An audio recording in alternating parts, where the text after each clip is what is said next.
వంగవీటి లొంగిపోయాడా, లొంగదీసుకుంటాడా?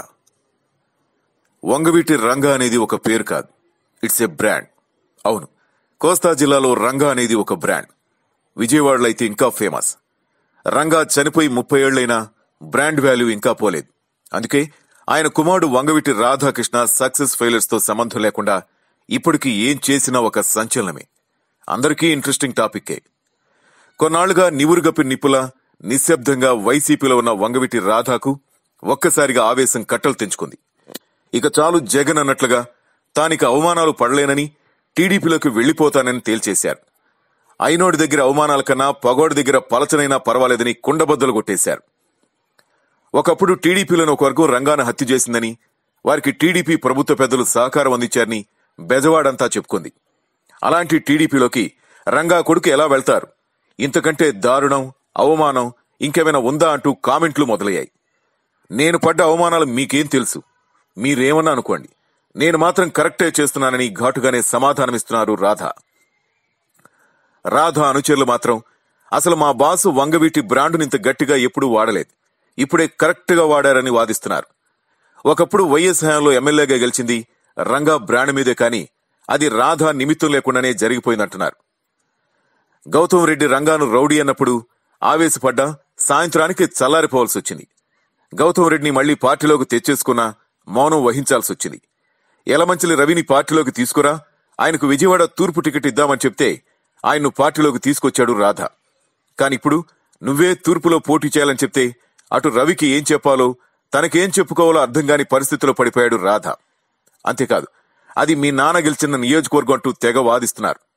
అసలు సంగతి ఏంటంటే, రంగా పోటీ చేసిన విజయవాడ తూర్పు సరిహద్దులు వేరు, ఇప్పుడు విజయవాడ తూర్పు సరిహద్దులు వేరు.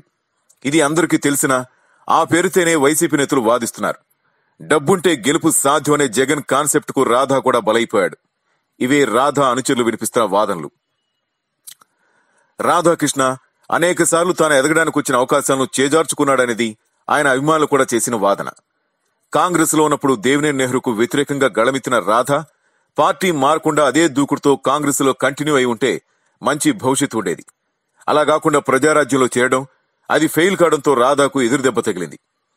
రామ్ గోపాల్ వర్మ వంగవీటి పేరుతో సినిమా తీసినప్పుడు అభ్యంతరం చెప్పి చర్చలు జరిపిన రాధా ఆ సినిమా రిలీజ్ అయ్యి అందులో వర్మ వన్ సైడ్ గా స్టోరీ నడిపించడంతో రంగా అభిమానులు చాలా హర్ట్ అయ్యారు.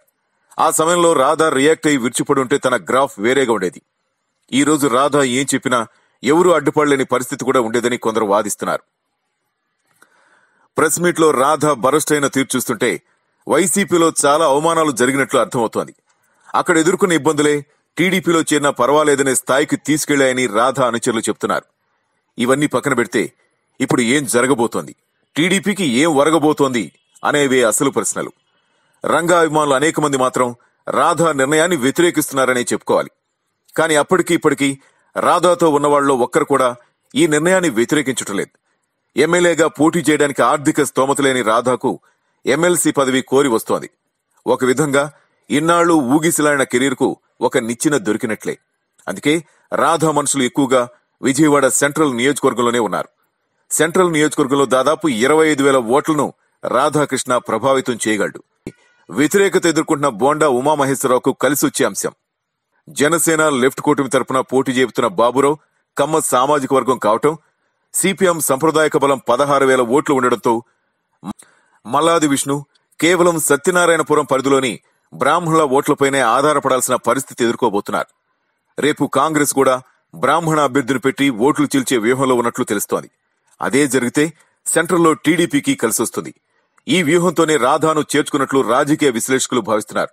పైగా జనసేన దెబ్బకు ఎటు ఓట్లు దూరమవుతాయి. అయితే గీతే రాధా కామెంట్స్ తో జగన్ కే నష్టం జరుగుతుందన్న అంచనాలో టీడీపీ వారు ఉన్నారు.